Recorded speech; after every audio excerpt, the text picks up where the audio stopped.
Dr. Elena Vasquez never thought her life would change forever on a Tuesday morning in space. She was floating through the corridors of Kepler Station, a massive space platform that looked like a giant metal flower blooming in the darkness between stars. This wasn't just any ordinary day at work. Today, she would meet her first real alien. Elena had spent 15 years studying alien life forms from far away, looking at pictures and data sent by space probes. She knew everything about the biology from textbooks, but she had never actually stood face to face with a being from another world. Her heart was beating fast as she walked toward the meeting room, carrying her tablet full of notes and questions. The station buzzed with activity around her. Humans in blue uniforms hurried past, speaking into their communication devices about diplomatic protocols and safety procedures. Everyone seemed nervous and excited at the same time. This was humanity's first official meeting with the Galactic Council, a group of alien civilizations that had been watching Earth for decades. Elena stopped in front of a large window and gazed out at the stars. Somewhere out there were billions of worlds with creatures she could barely imagine. And today, one of them was coming to meet her. She took a deep breath and continued walking. The meeting room was bigger than a basketball court, with walls made of some kind of transparent material that showed the universe outside. Strange devices lined the walls, probably alien technology she didn't understand yet. Elena set up her equipment on a white table in the center of the room and waited. Doors opened with a soft whoosh, and Elena's breath caught in her throat. The being that entered was unlike anything she had ever imagined. He was tall, much taller than any human, with skin that seemed to be made of liquid starlight. It shimmered and moved like water, but it was solid when he moved. His face was familiar, yet completely different, with features that seemed both ancient and timeless. "I am Zephyr," he said, though his lips didn't move. His voice appeared directly in Elena's mind, warm and musical like a gentle song.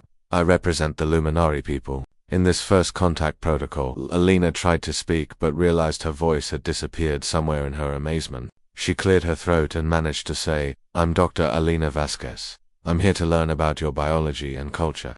Something strange happened the moment she spoke. Zephyr's skin, which had been a steady silver color, began to flicker with tiny points of light, like stars appearing in an evening sky. He looked down at himself with what appeared to be confusion. "That is, unusual," Zephyr said in her mind. "My bioluminescent patterns should not react to verbal communication." Elena felt a warm tingling sensation spread through her body, starting from her chest and flowing outward like gentle electricity. She had never experienced anything like it before. It wasn't unpleasant, just completely new and surprising. "Are you feeling anything strange?" she asked, pulling out her tablet to take notes. Zephyr tilted his head, a gesture that seemed remarkably human despite his alien appearance. "Strange is an accurate description. Your species emits an energy signature I have not encountered in my studies of over 300 civilizations." Elena's scientific mind kicked into gear, pushing aside her amazement. 300? How long have you been studying other species?" "Time moves differently for my people," Zephyr replied, moving closer to examine the equipment Elena had brought. "What you would call several centuries." As he approached, Elena noticed that the lights in his skin were pulsing in a rhythm that somehow matched her own heartbeat. She wondered if he could sense her pulse, or if something else was creating this synchronization. "Would you mind if I asked you some questions about your physiology?" Elena said, trying to sound professional despite the butterflies dancing in her stomach. "I am here to facilitate understanding between our species," Zephyr answered. "Ask whatever you wish." Elena began with basic questions about his height, weight, and body temperature, but as they talked, she found herself drawn into conversations that had nothing to do with science.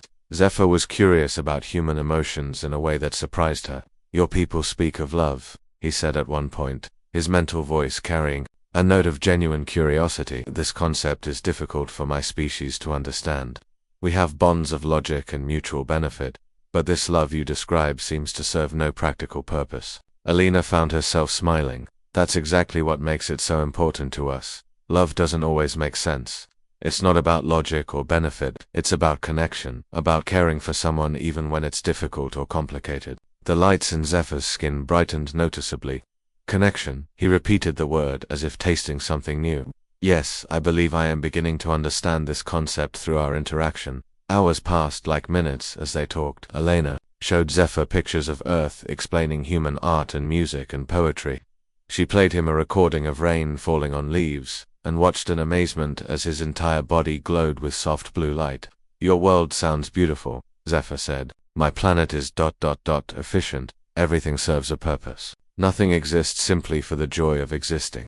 "That sounds lonely," Alina said without thinking. Zephyr was quiet for a long moment. When he spoke again, his mental voice was softer, more uncertain.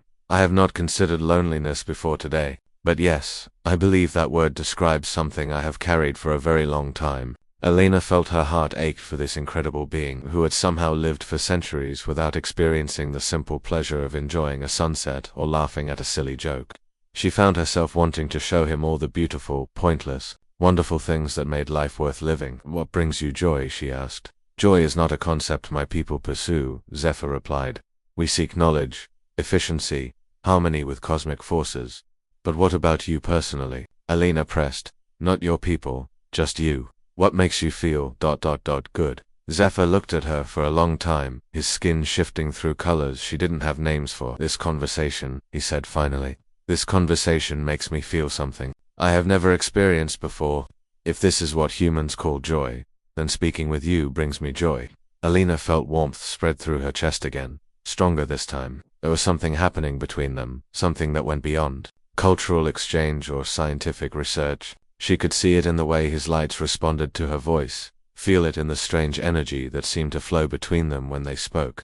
"I should probably warn you," Alina said with a small laugh. "Humans can be pretty addictive. Once you start experiencing emotions, it's hard to go back to pure logic." "Perhaps," Zephyr said, and Alina could swear she heard amusement in his mental voice. "That would not be such a terrible thing." As their first meeting came to an end, both Alina and Zephyr knew that something fundamental had shifted. What had begun as a simple biological assessment had become something much more complex and beautiful. Neither of them understood exactly what was happening, but both felt the pull of a connection that transcended everything they thought they knew about their own species.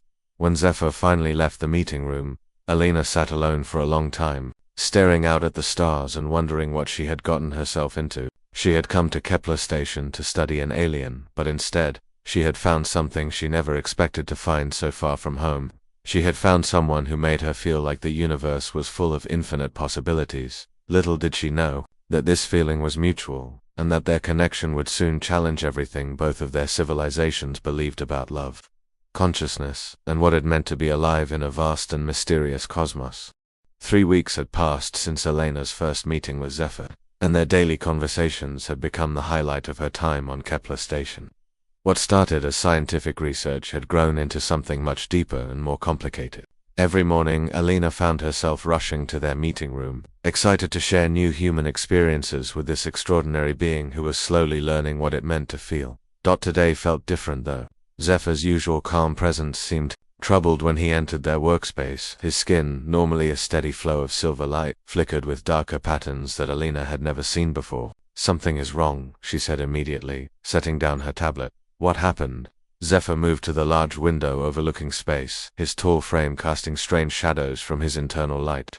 "I have been summoned to appear before the Council of Elders," he said, his mental voice heavy with worry. "They have questions about my extended stay on this station." Alina felt her stomach drop. "What kind of questions?" "The kind that suggest they believe I have been compromised," Zephyr replied, turning to face her. "My people do not understand the changes that have been occurring in me since we began meeting." "Changes?" Alina asked, though she had noticed them too. Zephyr's responses had become more animated. His curiosity about human culture had grown beyond mere academic interest, and lately, she had caught him doing something that looked remarkably like smiling. "I told you that my people evolved beyond what they consider primitive emotions," Zephyr explained, his lights dimming with sadness. "We prize logic, efficiency, and cosmic harmony above all else. But since meeting you, I have begun to experience sensations that my kind abandoned long ago." Alina moved closer to him, drawn by an impulse she didn't fully understand. "What kind of sensations?" "When you laugh, I feel warmth spreading through my crystalline matrix," Zephyr said, his voice growing softer. "When you share stories of your family on Earth, I experience something I can only describe as longing. And when our meetings end each day, I find myself counting the hours until I can see you again." Alina's heart began beating faster. She had been feeling similar things but had been afraid to acknowledge them. How could she be developing feelings for someone from an entirely different species? It seemed impossible, yet here she was, looking forward to their conversations more than anything else in her life. Zephyr, she said carefully, I need to tell you something. I've been experiencing changes to his skin brightened with interest. What kind of changes? I've started having dreams about your world, Alina admitted. One can see these beautiful, crystal cities and feel this sense of peace I've never experienced before. And sometimes, when we're talking, I swear I can almost hear your thoughts even before you share them with me. Zephyr moved closer, his expression showing genuine concern. That should not be possible. Humans do not possess telepathic abilities. I know, Alina said, but something is happening between us, isn't it? Something that neither of our species would understand. Before Zephyr could respond, the door to their meeting room slid open. Alina turned to see Dr. Rodriguez, her supervisor from the human diplomatic team, enter with a serious expression on his face. Dr. Vasquez, we need to talk, he said, glancing nervously at Zephyr. The mission directors have some concerns about your research protocols. Alina felt her cheeks flush. What kind of concerns? The kind that involves spending 12 hours a day with your alien subject instead of the recommended 2-hour observation periods. Dr. Rodriguez replied, Alina, you're here as a scientist, not a cultural ambassador. The other team members are starting to notice your unusual attachment to this particular alien. His name is Zephyr, Alina said defensively. And my research has been incredibly productive. I've learned more about Luminari biology and culture in 3 weeks than our probes discovered in 5 years. That's not the point, Dr. Rodriguez said. The point is that you're developing an emotional connection that could compromise your objectivity and, more importantly, Earth's relationship with the Galactic Council. These beings aren't pets, Alina. They're representatives of civilizations that could either become our allies or our enemies. Alina felt anger rising in her chest. I'm perfectly capable of maintaining professional boundaries. Are you? Dr. Rodriguez asked. Because the other day, Lieutenant Thompson saw you and the Luminari walking together through the station's garden dome. And according to his report, you were holding hands. Alina's face went red. She glanced at Zephyr, whose skin had darkened to an almost midnight blue. The hand-holding incident had been completely innocent. Zephyr had been curious about how humans expressed friendship, and Alina had simply shown him, but she had to admit that the gesture had felt like much more than a cultural demonstration. That was a teaching moment, Alina said weakly. Alina, Dr. Rodriguez said more gently, I've known you for 8 years. I've never seen you act this way about anyone, human or otherwise. I'm not saying your feelings aren't real, but this situation is dangerous for everyone involved. If the other alien species think humans can't maintain professional relationships with their representatives, it could destroy any chance we have of joining the galactic community. After Dr. Rodriguez left, Alina and Zephyr sat in uncomfortable silence. Finally, Zephyr spoke. He is correct, Zephyr said quietly. What we are experiencing is dangerous. Why? Alina asked, though she already suspected the answer. Because my people have protocols for dealing with emotional contamination, Zephyr replied. If the Council determines that I have been compromised by primitive feelings, they will order my neural pathways to be recalibrated. What does that mean? It means they will erase everything I have learned about emotions, everything I have experienced with you, Zephyr said, his skin flickering with pain. I will return to being the same logical, efficient being I was before we met. I will remember our conversations, but I will not remember how they made me feel. Alina felt tears forming in her eyes. That's horrible. Perhaps, Zephyr said, but it may be necessary. I have been selfish, Alina. I have allowed my curiosity about human emotion to cloud my judgment. I came here to facilitate understanding between our species, not to experience personal transformation. But what if the transformation is important? Alina asked desperately. What if what's happening between us could help both our peoples understand each other better? Zephyr was quiet for a long moment. When he spoke again, his mental voice was filled with something Alina had never heard from him before, uncertainty. There is something I have not told you, he said. Something about my past that makes this situation even more complicated. Alina waited, sensing that whatever he was about to share would change everything. Long ago, before your species had even discovered fire, I was bonded to another of my kind, Zephyr continued. Her name was Celesta, and she was the most brilliant being I had ever encountered. We shared thoughts, dreams, and yes, what you would call love. What happened to her? The Council discovered our emotional bond and declared it a threat to Luminori stability, Zephyr said, his entire body dimming with grief. They performed a neural recalibration on both of us. I remember her face, her intelligence, her contributions to our society, but I cannot remember the warmth I felt when she smiled, or the joy we shared when we discovered new cosmic phenomena. Together, Alina reached out without thinking and took Zephyr's hand. The moment their skin touched, both of them gasped as a wave of energy passed between them. For just an instant, Alina could see flashes of Zephyr's memories, crystal cities under alien stars, the face of a beautiful luminary woman, and an overwhelming sense of loss that had haunted him for centuries. I cannot let them take these feelings away again, Zephyr said, his grip tightening on Alina's hand. But I also cannot ask you to risk your career and your species' future for something that may be impossible. Alina looked into his alien eyes and saw something that transcended species barriers. She saw someone who had loved and lost, who had been forced to give up the most precious part of himself, and who was now facing the same terrible choice again. Maybe it doesn't have to be impossible, she said softly. Maybe we just need to find another way. As they stood there, hands clasped and hearts beating in rhythm, neither Alina nor Zephyr knew that their connection had already begun creating changes that would soon be impossible to hide from anyone. The energy flash that occurred when Alina and Zephyr touched hands didn't go unnoticed. Within hours, security teams from both human and alien delegations were asking questions that neither Alina nor Zephyr knew how to answer. The bright light had been visible throughout 3 levels of Kepler station, and the energy readings had triggered automatic safety protocols. Alina sat in a sterile, white room facing a panel of stern-looking officials. Dr. Rodriguez was there, along with Admiral Chen, the head of Earth's diplomatic mission, and 2 other officers she didn't recognize. Their faces showed a mixture of concern and barely contained anger. Dr. Vasquez, Admiral Chen began, his voice cold and professional. Can you explain what happened in Laboratory 7 yesterday evening? Elena's hands trembled slightly as she placed them on the metal table. I'm not entirely sure. Zephyr and I were discussing cultural differences when there was some kind of energy discharge. Some kind of energy discharge, Admiral Chen repeated. Doctor, the sensors recorded an energy burst equivalent to a small nuclear reactor. That's not something that happens during casual conversation. I understand how it sounds, Alina said, trying to keep her voice steady. But I'm telling you the truth. We were just talking, and when our hands touched, there was this flash of light. I saw some of his memories, and I think he saw some of mine. The officials exchanged worried glances. One of the officers Alina didn't recognize leaned forward. Dr. Vasquez, are you saying that you experienced some form of telepathic connection with an alien entity? I don't know what to call it, Alina admitted, but yes, something like that happened. Admiral Chen stood up and began pacing behind his chair. This is exactly what we were afraid of. Alina, do you understand the implications of what you're describing? If other species believe that humans can somehow merge consciousness with aliens, they might see us as a threat to their mental privacy. Meanwhile, on another level of the station, Zephyr faced his own interrogation.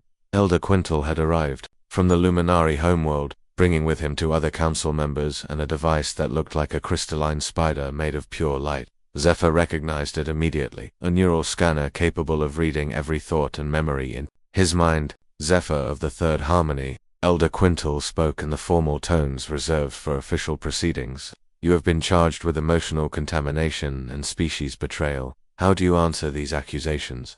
Zephyr stood perfectly still, his skin displaying the neutral silver pattern required during formal questioning. I answer that I have fulfilled my duties as cultural liaison while expanding my understanding of human consciousness.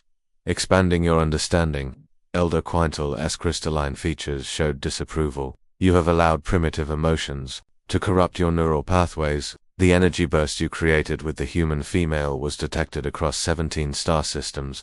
The Andromedan Empire has already filed a formal complaint, claiming that humans possess dangerous psychic abilities. The connection was mutual and voluntary, Zephyr replied. Neither of us intended to create an energy discharge. Intention is irrelevant. Another council member interjected. The fact remains that you have compromised not only yourself but potentially the security of all Luminari people. If humans can access our consciousness through emotional manipulation, they pose a threat to our entire civilization. Elder Quintal activated the neural scanner, and tendrils of light began extending toward Zephyr's head. We will examine your memories to determine the extent of the contamination. If the damage is too severe, immediate neural recalibration will be necessary. As the scanner approached, Zephyr felt something he had never experienced before: panic. The thought of losing his memories of Alina, of forgetting what it felt like to laugh or wonder or hope, filled him with desperate terror. "Wait," he said, stepping back from the device. "I request the right to speak with a human before any procedures are performed." "Denied," Elder Quintal said firmly.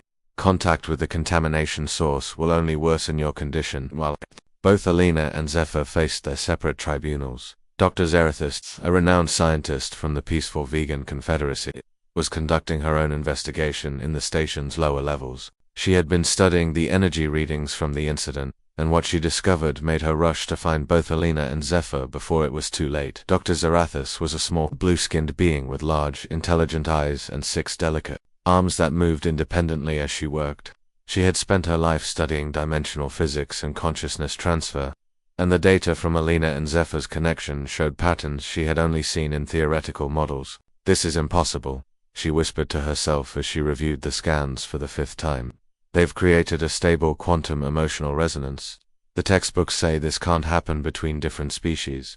She pulled up more data, the energy patterns with her own research on consciousness bridges. The results made her hearts beat faster, yes, hearts plural, as her species had 3 of them. They're not just sharing emotions, she realized, they're creating a new form of consciousness that exists in both their realities simultaneously. But the process is unstable. If they're separated now, the quantum backlash could kill them both. Dr. Zarathustra gathered her research and hurried toward the diplomatic levels. She had to reach Alina and Zephyr before their respective authorities made a decision that would destroy something unprecedented in galactic history. But she wasn't the only one racing against time. Throughout the station, representatives from dozens of different species were gathering for an emergency session of the Galactic Council. The energy burst had raised questions about human capabilities that threatened to derail Earth's admission to the galactic community. Some species, like the peaceful Centaurians, wanted to study the phenomenon. Others, like the militaristic Draconian Empire, saw it as a potential weapon that needed to be controlled or eliminated. The debate was growing heated, and both Alina and Zephyr were running out of time. In her holding room, Alina stared at the ceiling and wondered if she would ever see Zephyr again. She could still feel an echo of their connection, a warm spot in her mind where his presence lingered. But with each passing hour, that warmth grew fainter. In his own confinement, Zephyr focused on his memories of Alina's laughter, trying to burn them so deeply into his consciousness that no neural recalibration could erase them. He had lost Celesta to his people's fear of emotion. He would not lose Alina the same way as the hours passed. Both Alina and Zephyr came to the same conclusion. They would rather risk everything for a chance at something real than live safely in the emptiness of separation. The question was whether they would get the opportunity to make that choice, or if it would be made for them by authorities who saw their love as nothing more than a dangerous contamination that needed to be cleaned up. The impossible choice was coming, and with it, the moment that would determine not just their fate, but the future of understanding between species throughout the galaxy. Dr. Zarathustra burst into the diplomatic conference room just as Admiral Chen was announcing his decision to send Alina back to Earth immediately. Her 6 arms waved frantically as she carried stacks of research, data, and energy readings. "Stop," she shouted in her melodic vegan accent. "You cannot separate them now. The quantum resonance has reached a critical stage." The room fell silent as the small blue scientist rushed to the presentation screen and began uploading her data. Graphs and energy patterns filled the display, showing waveforms that pulsed in perfect harmony. "What you are looking at," Dr. Z explained breathlessly, "is something that should be impossible according to everything we know about consciousness and dimensional physics. These 2 beings have created a stable bridge between their neural frequencies." Admiral Chen frowned at the complex diagrams. "Doctor, I appreciate your scientific enthusiasm, but we're dealing with a security issue here. The energy discharge these 2 created has half the galaxy thinking humans are some kind of psychic weapon. That is exactly why you must listen to me," Dr. Zarathustra insisted, her large eyes bright with excitement. "This is not a weapon. This is evolution. Alina and Zephyr have achieved something my people have been trying to understand for thousands of years. True consciousness bridging between different species." Meanwhile, 3 levels above, Elder Quintel was preparing to activate the neural recalibration device on Zephyr. The crystalline apparatus hummed with energy that would soon erase every emotion Zephyr had learned to feel. "This will only take a moment," Elder Quintel said, though his voice carried a note of sadness. "When it is complete, You will return to being the logical, efficient being you were meant to be. Zephyr closed his eyes and thought of Alina one last time, but as the device powered up, something unexpected happened. The warm presence he had been feeling in his mind suddenly blazed brighter, and he realized Alina was reaching out to him across the station. 3 levels below, Alina sat up suddenly in her holding cell. She could feel Zephyr's fear and desperation, as clearly as if he was sitting next to her. Without thinking, she reached out with her mind, trying to send him comfort and strength. The moment their consciousness touched, even separated by distance and walls, the entire station shuddered. Energy coursed through the corridors like lightning. But instead of the harsh blast from before, this was something warm and gentle. The lights throughout Kepler Station began pulsing in rhythm, creating a pattern that seemed almost like music. In the diplomatic conference room, Dr. Zarathis watched her instruments with amazement. They're connecting again, she whispered. Even through separation, their quantum bond is strengthening. Admiral Chen grabbed the nearest communication device. All security teams, report to containment levels immediately. We have another energy event in progress. But as security teams rushed through the corridors, something wonderful began happening. The warm energy radiating from Alina and Zephyr's connection was affecting everyone it touched. Humans who had been arguing about protocols suddenly understood each other's concerns. Alien diplomats who had been suspicious of Earth's intentions felt the genuine desire for peace that drove humanity's space program. In the Luminary containment area, Elder Quintal stepped back from the neural recalibration device as the warm energy washed over him. For the first time in centuries, he remembered his own lost love, a brilliant Luminary scientist named Laria who had been recalibrated for showing too much curiosity about other species. Stop the procedure, he said quietly. Elder, one of the other council members asked in confusion. I said stop the procedure, Elder Quintal repeated, his crystalline features brightening with something that might have been tears. This connection they share, it reminds me of something we lost long ago. Something we should not have given up. Back in the diplomatic room, the energy continued to spread. Dr. Rodriguez, who had been opposed to Elena's relationship with Zephyr, suddenly felt the deep love his own wife had shown him during their 40 years of marriage. He understood for the first time that love wasn't a weakness, it was the strongest force in the universe. We need to bring them together, he said suddenly. Admiral Chen turned to him in surprise. What did you say? I said we need to bring them together, Dr. Rodriguez repeated. This energy, this connection they have, it's not dangerous. It's healing. Look around the room. When was the last time you saw humans and aliens actually understanding each other instead of just being polite? As if to prove his point, Ambassador Thorak, the normally aggressive representative from the Draconian Empire, was speaking quietly with Minister Yolanda, sharing memories of his own family back on his homeworld. The fierce warrior's eyes were actually glowing with unshed tears as he talked about his children. Dr. Zarathis pulled up a new set of readings on her screen. The energy field is stabilizing, she announced, but only if Alina and Zephyr remain connected. If we separate them now, the quantum backlash will tear their consciousness apart. You mean they could die? Admiral Chen asked. Worse than die, Dr. Zarathis replied grimly. They could lose everything that makes them who they are. They would become empty shells, alive but without personality, memory, or emotion. The room fell silent as everyone processed this information. Finally, Admiral Chen made a decision that would change the course of galactic history. Bring them to conference room A, he ordered. If this connection is real, if it can really help our species understand each other, then we need to see it for ourselves. 20 minutes later, Alina and Zephyr were brought into the largest conference room on Kepler Station. The moment they saw each other, their faces lit up with joy and relief. But they didn't rush to embrace. They could both feel the tension in the room and the dozens of eyes watching their every move.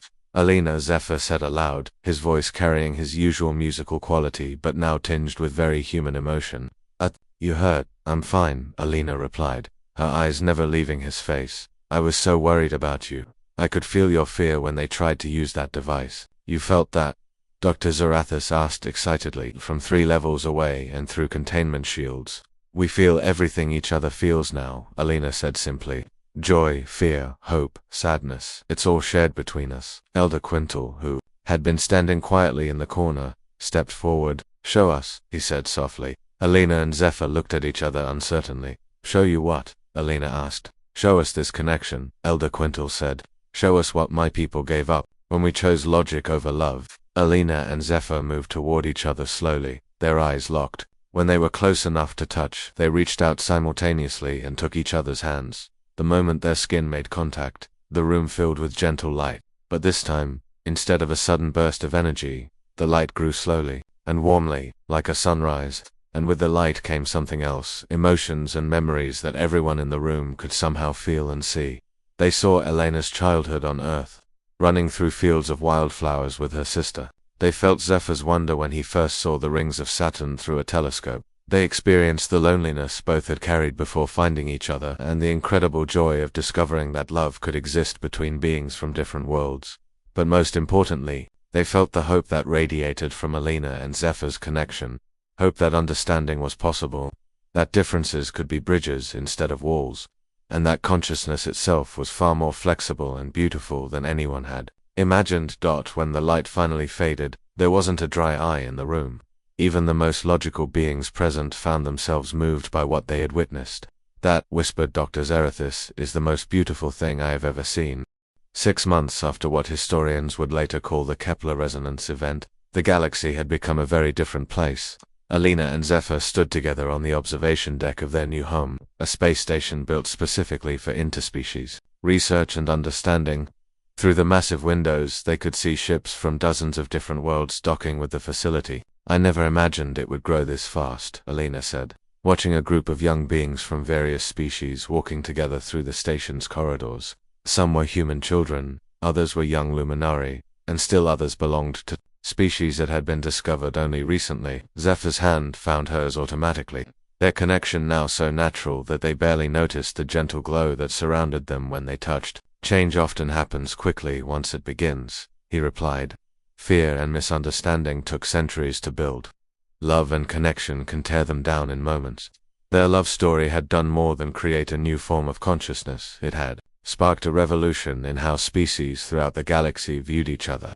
The Institute for Cosmic Understanding had become the most important facility in known space, with beings traveling from the farthest corners of the galaxy to learn about consciousness bridging and emotional connection. Elena smiled as she watched their daughter, Aurora, playing in the station's central garden with her friends. At 5 years old, Aurora was already showing abilities that amazed scientists throughout the galaxy. She could communicate telepathically with any species, shifting her consciousness to match their frequency. Her laughter created actual auroras of light that danced through multiple dimensions, and her curiosity about the universe seemed to inspire everyone around her. Mama, Papa, Aurora called out, running toward them with her usual boundless energy. Her form shifted slightly as she moved, sometimes looking more human, sometimes showing the crystalline beauty of her luminary heritage. Dr. Kira showed me how to make music with light patterns. Want to see? Aurora held up her small hands, and soft melodies began flowing from her fingertips in the form of colored light.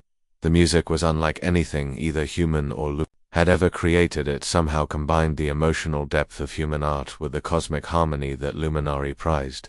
Other children and adults throughout the garden stopped to listen, their faces filled with wonder. That's beautiful, sweetheart, Elena said, kneeling down to hug her daughter. As she did, she felt Aurora's natural empathy reaching out to comfort a young Centaurian child who had been feeling homesick. Aurora helped me not feel sad, the Centaurian child said to his guardian. She shared happy thoughts with me. This was becoming increasingly common. Aurora and other children born from interspecies relationships seemed to possess natural abilities to understand and help beings from any world. They were living proof that consciousness could transcend biological limitations. Dr. Zerathis approached the family, her 6 arms carrying various scientific instruments. Over the past months, she had become not just a research partner but a close friend to Elena and Zephyr. The morning readings are remarkable, she announced excitedly. The consciousness field generated by the Institute is now detectable across 12 star systems. We're receiving reports of spontaneous understanding breaking out between previously hostile species. Any word from the Galactic Council about the new applications? Zephyr asked. 17 more species have requested to establish embassies here, Dr. Zerathis replied, including the Andromedans, who were initially the most opposed to the consciousness bridging research. Elena laughed. Remember when Admiral Chen thought we were creating a psychic weapon? Now the military academies are sending their brightest students to study emotional intelligence and cross-species communication. Speaking of Admiral Chen, Dr. Zerathis said with a grin, He asked me to tell you that his granddaughter just announced her engagement to a young Luminari diplomat. He says he's starting to understand what you two saw in each other. As they talked, more families arrived for the day's activities. Elena watched a human woman teaching her adopted draconian son how to paint with watercolors, while nearby, a Luminari couple played catch with their energetic human twins. These mixed families were becoming more common as species learned to understand and accept each other. Do you ever miss the way things were before? Elena asked Zephyr quietly as they walked toward their research lab.